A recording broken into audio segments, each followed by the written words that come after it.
ಸೋನು ಶ್ರೀನಿವಾಸ್ ಗೌಡ ಇತ್ತೀಚೆಗೆ ಸೈಲೆಂಟ್ ಆಗಿರೋದು ನಿಮಗೆಲ್ರಿಗೂ ಕೂಡ ಗೊತ್ತು. ಇವರು ಬಿಚ್ಚಮ್ಮ ಅಂತಾನೆ ಕರ್ನಾಟಕದಲ್ಲಿ ಫೇಮಸ್ ಆಗಿದ್ರು. ನಂತರ ಇವರನ್ನ ಬಿಗ್ ಬಾಸ್ಗೆ ತಗೊಂಡೋದ ನಂತರ ಹಲವಾರು ಜನ ಬಿಗ್ ಬಾಸ್ ಮನೆಗೆ ಬರೀ ಕೆಟ್ಟ ಕೆಲಸ ಮಾಡಿದ್ರೆ ಅಥವಾ ಬಾತ್ರೂಮಲ್ಲಿ ಬಟ್ಟೆ ಬಿಚ್ಚಿದ್ರೆ ಬಿಗ್ ಬಾಸ್ಗೆ ಸೆಲೆಕ್ಟ್ ಮಾಡ್ತಾರೆ ಅನ್ನೋ ಒಂದು ಮಾತು ಕೂಡ ಬಂತು.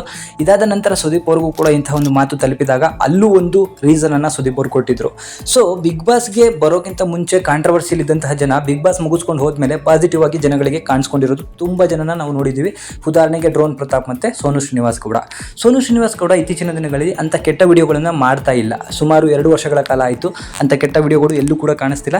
ಸೋಷಿಯಲ್ ಮೀಡಿಯಾದಲ್ಲಿ ತನಗೆ ಬೇಕಾದಷ್ಟು ದುಡ್ಡು ಬರ್ತಿರೋ ಕಾರಣದಿಂದ ಹಲವಾರು ಒಳ್ಳೆಯ ಕೆಲಸಗಳನ್ನು ಮಾಡಿಕೊಂಡು ಸೋನು ಶ್ರೀನಿವಾಸ್ ಗೌಡ ಚೆನ್ನಾಗಿದ್ದಾರೆ ಇವಾಗ. ಸೊ ಇತ್ತೀಚೆಗೆ ಸೋನು ಶ್ರೀನಿವಾಸ್ ಗೌಡ ಮನೆಯಲ್ಲಿ ಅಂದರೆ ಹಳ್ಳಿಯ ಮನೆಯನ್ನು ರಿಪೇರಿ ಮಾಡಿಸಿರುವಂತಹ ವಿಡಿಯೋನ ಹಾಕಿದ್ರು. ಸೊ ಅದು ಸಿಕ್ಕಾಪಟ್ಟೆ ವೈರಲ್ ಕೂಡ ಆಯಿತು. ಬಟ್ ಅಲ್ಲಿ ಕೆಳಗಡೆ ಬಂದಂತಹ ಕಮೆಂಟ್ಗಳು ಅವರಿಗೆ ತೀರಾ ಬೇಜಾರು ಮಾಡಿದೆ. ಅಷ್ಟೇ ಅಲ್ಲದೆ ಇತ್ತೀಚೆಗೆ ಬೆಂಗಳೂರಿನಿಂದ ಶಿವಮೊಗ್ಗಕ್ಕೆ ಹೋದಾಗ ಯಡಿಯೂರಪ್ಪ ಅವರು ಕೂಡ ಅವರಿಗೆ ಸಿಕ್ಕಿರ್ತಾರೆ. ಅಲ್ಲೂ ಕೂಡ ಅವರಿಗೆ ಬೇಜಾರಾಗುವಂತಹ ಹಲವಾರು ಸನ್ನಿವೇಶಗಳು ನಡೆದಿದೆ.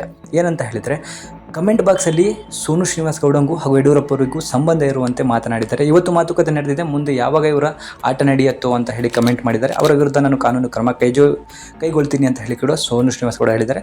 ಸೊ ಮನೆಗೆ ಹಾಕಿರುವಂತಹ ದುಡ್ಡು ಕೋಟಿಗಟ್ಟಲೆ ಖರ್ಚಾಗಿಲ್ಲ, ಲಕ್ಷಾಂತರ ರೂಪಾಯಿ ಖರ್ಚಾಗಿರೋದು ನಿಜ. ಆದರೆ ನಾನು ದುಡ್ದಿರೋ ದುಡ್ಡು ಕೆಟ್ಟ ರೀತಿಯಲ್ಲಿ ಅಲ್ಲ.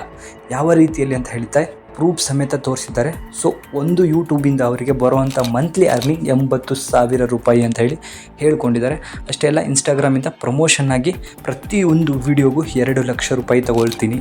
ಹಾಗೆ ಇನ್ಸ್ಟಾಗ್ರಾಮಿಂದ ನನಗೆ ಒಂದು ಪೋಸ್ಟಿಗೆ 60,000 to 70,000 ಸಿಗುತ್ತೆ ಅಂತ ಹೇಳಿದ್ದಾರೆ. ಟೋಟಲ್ ಆಗಿ ತಿಂಗಳಿನಲ್ಲಿ ಸೋನು ಶ್ರೀನಿವಾಸ್ ಗೌಡ ದುಡಿಯುವಂತಹ ಆವ್ರೇಜ್ ಅಮೌಂಟ್ 3 ಲಕ್ಷ ರೂಪಾಯಿಗಳು.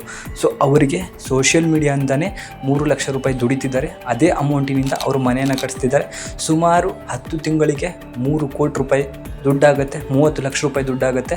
ಸೊ ಆ ದುಡ್ಡಿನಿಂದ ಮನೆಯನ್ನು ರಿಪೇರಿ ಮಾಡಿಸ್ಕೊಂಡಿದ್ದಾರೆ. ಅಷ್ಟೇ ಅಲ್ಲ, ಹಲವಾರು ಪ್ರಮೋಷನ್ ವಿಡಿಯೋಗಳನ್ನು ಮಾಡ್ತಾರೆ. ಅವರು ಕೂಡ ಲಕ್ಷಾಂತರ ರೂಪಾಯಿಗಳನ್ನ ಅವ್ರನ್ನ ಕೊಡ್ತಾರೆ. ಸೊ ಹೆಣ್ಣು ಮಕ್ಕಳನ್ನು ಒಂದೇ ರೀತಿಯಲ್ಲಿ ಟ್ರೀಟ್ ಮಾಡೋದನ್ನು ಬಿಡಿ, ನೀವು ಕೂಡ ಸೋಷಿಯಲ್ ಮೀಡಿಯಾಗೆ ಬಂದುಬಿಟ್ಟು ಒಳ್ಳೆ ರೀತಿಯಿಂದ ದುಡ್ಡನ್ನು ಮಾಡಿ ಅವರಿವರ ಕಾಲನ್ನು ಎಳ್ಕೊಂಡು ಎಷ್ಟು ದಿನ ಜೀವನ ಮಾಡೋಕ್ಕಾಗತ್ತೆ. ಅದಕ್ಕೋಸ್ಕರ ನೀವು ಬಂದು ದುಡ್ಡನ್ನು ಮಾಡಿ. ಸೊ ಮಾಡ್ತಿರೋವ್ರನ್ನ ಕಾಲನ್ನು ಎಳೆಯೋದನ್ನು ಬಿಟ್ಟು ಅವರಿಗೂ ಕೂಡ ಒಳ್ಳೆಯ ರೀತಿಯಲ್ಲಿ ಹೆಲ್ಪ್ ಮಾಡೋದನ್ನು ಕಲೀರಿ.